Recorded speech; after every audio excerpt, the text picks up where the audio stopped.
പൊതുസ്ഥലത്തിരുന്ന് പുകവലിച്ച വിദേശകാര്യമന്ത്രിക്ക് പിഴ ചുമത്തിയിരിക്കുകയാണ് ആരോഗ്യവകുപ്പ് മന്ത്രി.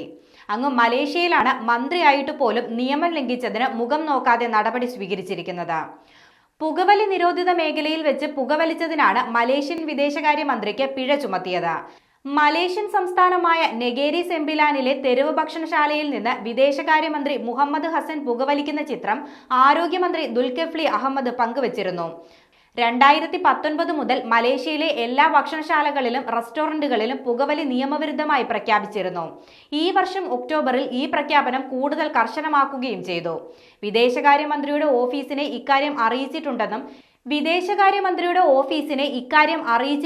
വിദേശകാര്യമന്ത്രി ഈ കുറ്റത്തിന് പിഴ നൽകണമെന്നും ആരോഗ്യമന്ത്രി പറഞ്ഞു. മലേഷ്യൻ നിയമപ്രകാരം നിരോധിത പ്രദേശങ്ങളിൽ പുകവലിക്കുന്ന ആളുകൾക്ക് 5000 റിംഗിറ്റ് വരെ പിഴ ചുമത്താം. സംഭവത്തിന് പിന്നാലെ വിദേശകാര്യമന്ത്രി മുഹമ്മദ് ഹസൻ ക്ഷമാപണവും നടത്തിയിട്ടുണ്ട്. ആരോഗ്യ അധികാരികളിൽ നിന്ന് തനിക്ക് നോട്ടീസ് ലഭിച്ചിട്ടുണ്ടെന്നും എന്നാൽ പിഴത്തുക ഇതുവരെ നിശ്ചയിച്ചിട്ടില്ലെന്നും അദ്ദേഹം പറഞ്ഞു. അദ്ദേഹത്തിന്റെ ചിത്രങ്ങൾ പ്രചരിപ്പിച്ചതോടെ നിരവധി ആളുകളാണ് പ്രതിഷേധവുമായി രംഗത്തെത്തിയത്. നിങ്ങൾ മന്ത്രിയായാലും VIP ആയാലും തെറ്റെപ്പോഴും തെറ്റാണ്. ആരും നിയമത്തിന് അതീതരല്ല എന്നാണ് പലരുടെയും കമന്റുകൾ.